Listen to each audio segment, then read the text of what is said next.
I never imagined the night my dad finally hung up, his steel-toed boots would end with him shredding every scrap of pride he'd ever claimed to have in me. Yet there I was, clutching a sweating glass of club soda, listening to him laugh into a microphone about the daughter who jumped ship and sank her own lifeboat. People laughed because they thought it was a joke. Dad made sure it wasn't. "She used to be an asset," he said, raising a toast. "Now she's just an ex-employee, and honestly, I'm ashamed to call her my daughter." The applause that followed sounded like metal shearing in my ears. Mom's eyes pleaded from the banquet table, but she knew better than to chase me. I walked out before the band struck its next chord, skirt swishing like an audible period at the end of a sentence. Outside, the valet tried to hand me my keys. I waved him off and kept walking until the sting behind my eyes evaporated into something colder. Shame has a short half-life in my bloodstream. Rage lasts much longer. To understand how we reached that moment, you need to know two things. My father speaks fluent ultimatum, and I refuse to translate. I grew up on the shop floor of Peterson Fabrication, a regional metalwork outfit that punched gussets and welded chassis plates for farm equipment. My first paid job was degreasing gearboxes at 13. Dad said the plant was where character gets forged, so every school break found me sweeping grit off concrete, learning to read calipers before I got my learner's permit. The plant felt less like a family business and more like a gravity well. Everything that mattered orbited it. By the time college decision letters arrived, Dad assumed I'd go to a state polytechnic, major in manufacturing, and come home in 4 years ready to slot into operations. I picked mechanical engineering at MIT instead, then added an MBA while he fumed about book learners who can't tighten a bolt. We phoned weekly.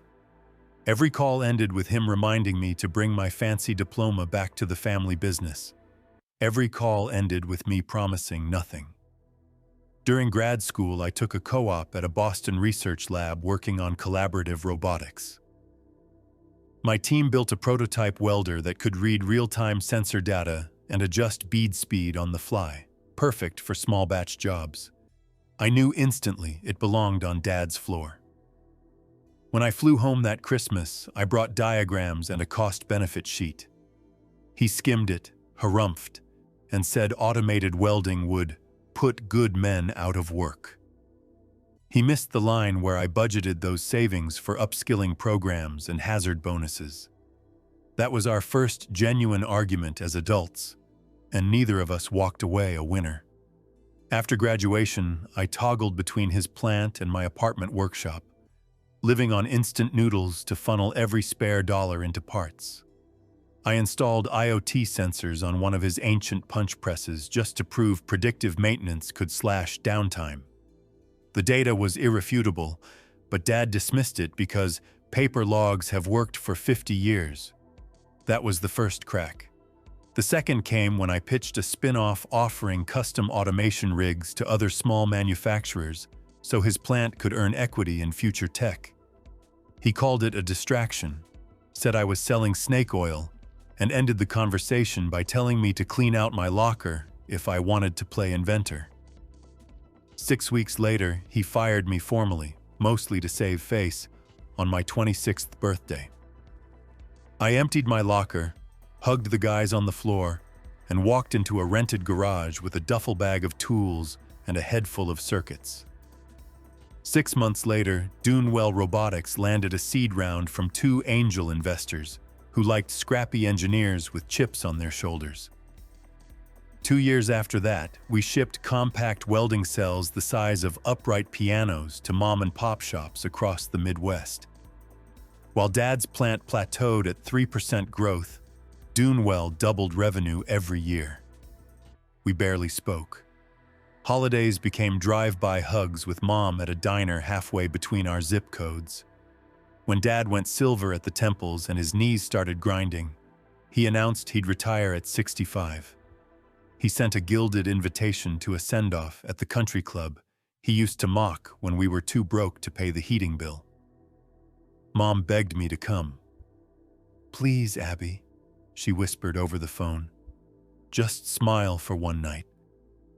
I rehearsed a polite speech in case he asked me to say something. Even brought a fountain pen to sign whatever sentimental plaque the board gave him. Instead, he detonated a public rebuke with my name on it. The Uber ride home smelled of pine-scented cleaner and apologies I no longer intended to say. While traffic idled at a construction light, I reread a text chain from Dunewell's CFO.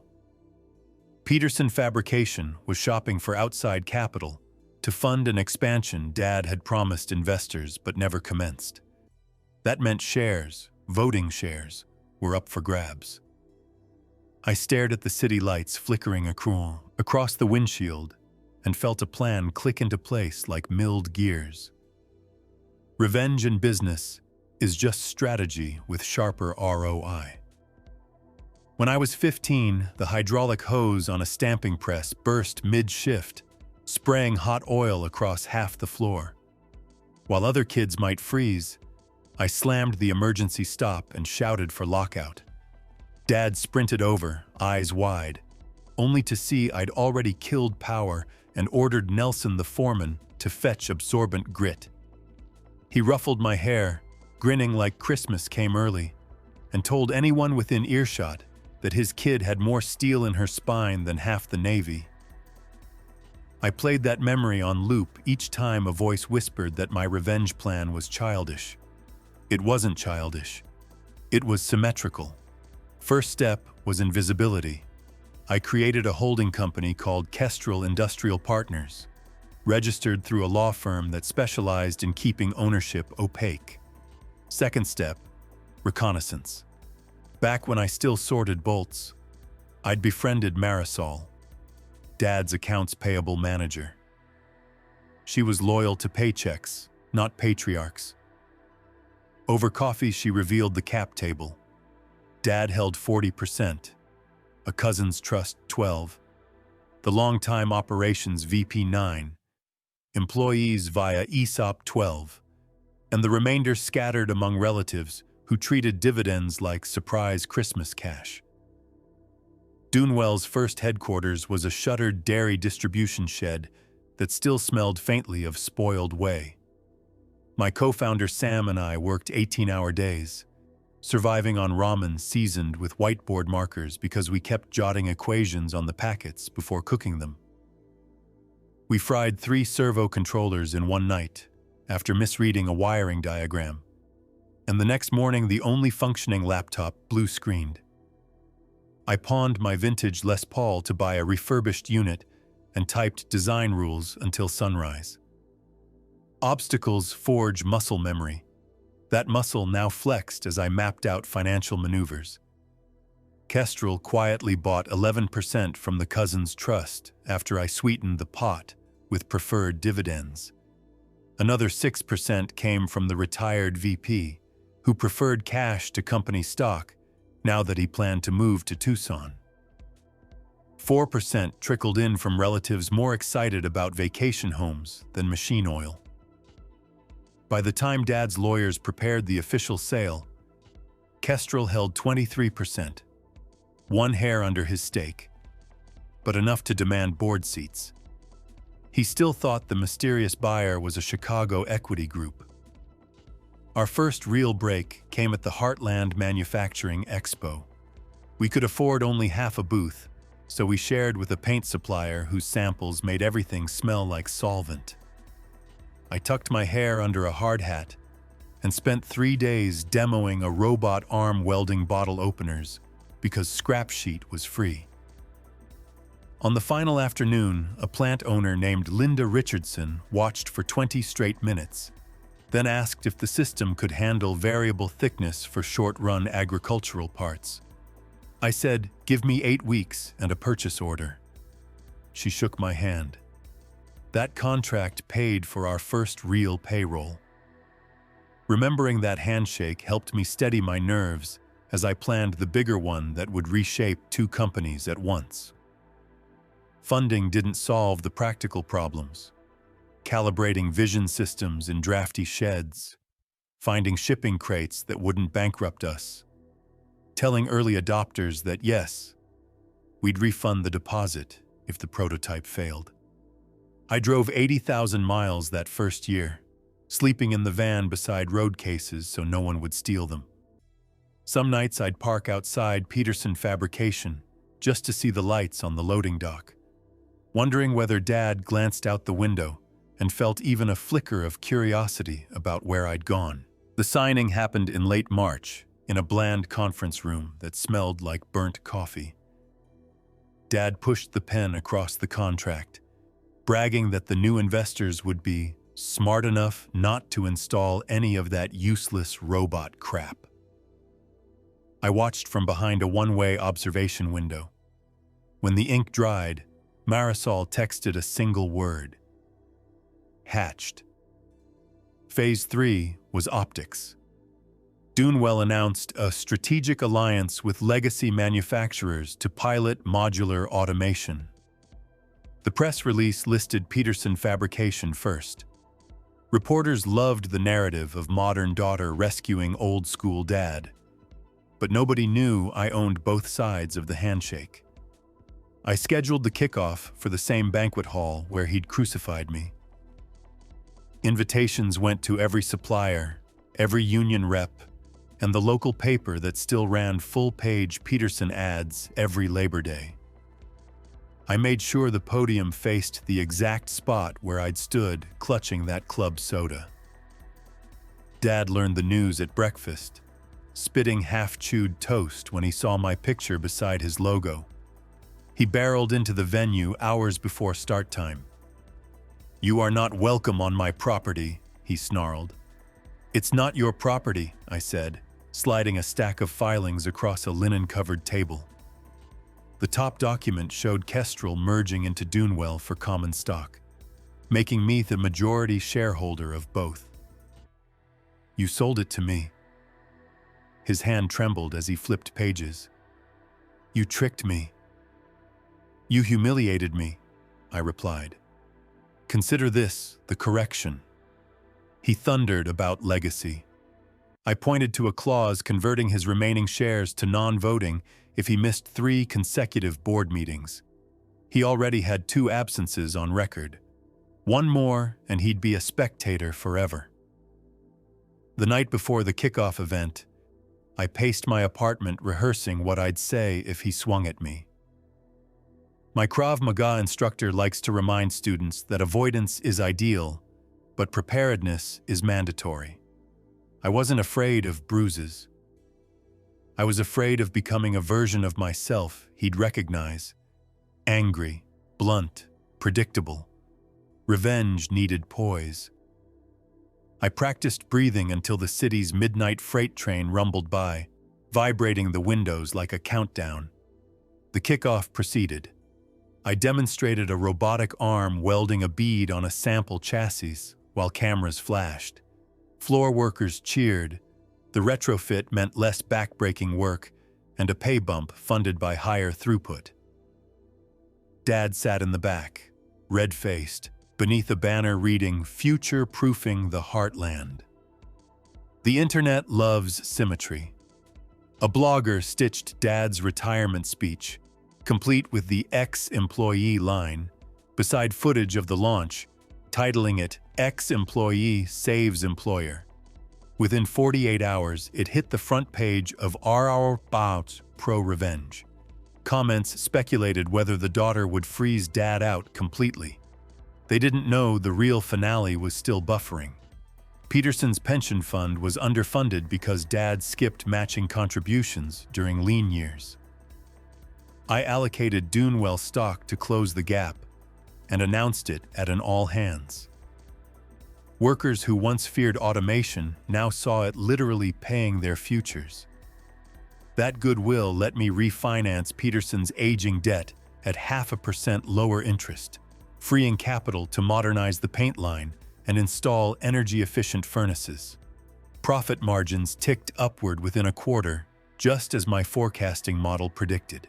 By the time I heard Dad was courting outside investors, Dunewell employed 92 people and occupied a gleaming facility with real reception furniture instead of milk crates.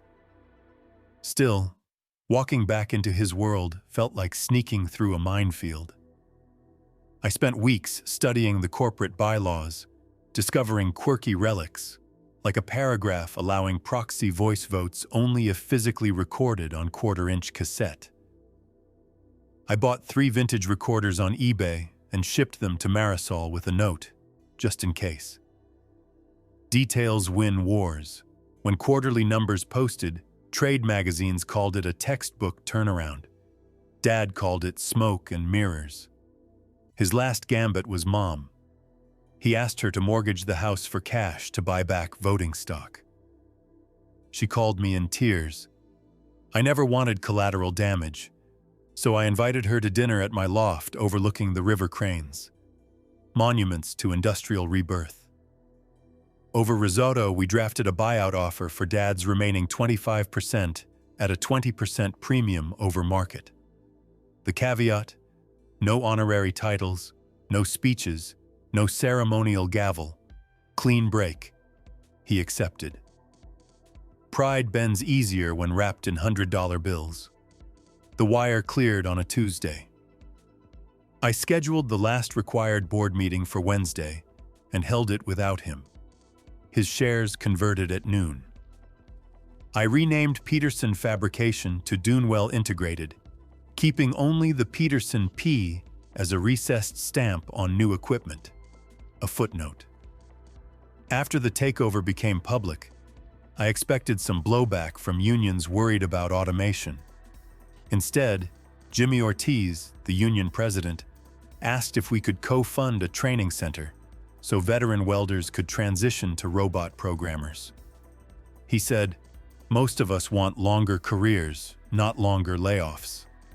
We converted a mothballed wing of the factory into a classroom with simulators and soldering stations. The first cohort graduated 6 months later. Average age was 47. Every single one got a raise. Dad's ghost in the hallways couldn't argue with numbers on pay stubs. Some say revenge is a dish best served cold. They're wrong. The best revenge is competence. By fall, the merged company posted record profits. I launched a scholarship for women in trades under Mom's name. She cried the good kind. We held an open house for local high schoolers. Teenagers in safety goggles laughed as cobots traced their names in weld on scrap steel. I watched their faces and remembered my own awe the first time I saw a torch hiss molten lines across metal. Only now the future felt inclusive. During the integration audit, we uncovered thousands of handwritten maintenance logs dating back to the Nixon era. I digitized them overnight with a borrowed document scanner, feeding yellowed pages until my wrists cramped. The data uncovered a pattern. Equipment failure spiked every third summer, right after peak humidity. My engineers designed a humidity-compensating predictive model and pushed a patch to every site. The following July breakdowns dropped 82%. I sent the report to the board with a one-line email. Analog ghosts, digital exorcism. Efficiency is the kind of poetry accountants understand. I thought the board would toast with champagne. Instead, they stared at the performance graphs in stunned silence. Eventually, the oldest member, Mr. Hahn, cleared his throat and said, "I spent 30 years thinking modernization meant layoffs. Turns out, it meant we'd been wasting money on duct tape fixes." He extended a hand I used to fear. I shook it, and for the first time since childhood, I felt like the room I occupied actually belonged to me. Dad spent that winter sulking in Florida, sending postcards that read like cease and desist letters without the stationery. I kept them in a drawer next to scrap prototypes, mementos of battles won and lessons learned. My therapist says closure doesn't always look like forgiveness. Sometimes it looks like silence, well negotiated. The following spring, the Regional Manufacturing Council hosted a gala to honor companies revitalizing Midwestern industry. Dunewell Integrated topped the list. The committee asked if I'd like to invite my father given the legacy angle. I said he was welcome to purchase a ticket like anyone else. He declined. In my acceptance speech, I thanked the welders who steadied my hand, the engineers who trusted a young woman's blueprint, and the investors who bet progress beats nostalgia. I did not mention Dad. That omission rang louder than condemnation. Mom invited Dad to Thanksgiving that year. He arrived late, eyeing the laser-cut aluminum centerpieces shaped like turkeys I'd commissioned during a lull at the factory. Halfway through dinner, he mumbled, "They look nice." It wasn't an apology, and I didn't treat it like one. I replied, "They're cost-effective." Conversation moved on. Forgiveness is sometimes confused with permission. I intended to grant neither. The scholarship we established in Mom's name drew a dozen applicants its first week. One essay began, "Girls in my town don't get told they can be welders, but sparks are just metal fireworks, and I've always loved fireworks." I set the paper aside and whispered, "You're in." Later, I caught Mom reading it, tears speckling the margin. She looked up and said, "You did it right, Abby." That sentence weighed more than any trophy. 6 months after the gala, a business journal asked for a profile on the company's turnaround. They offered Dad an interview slot for Balance.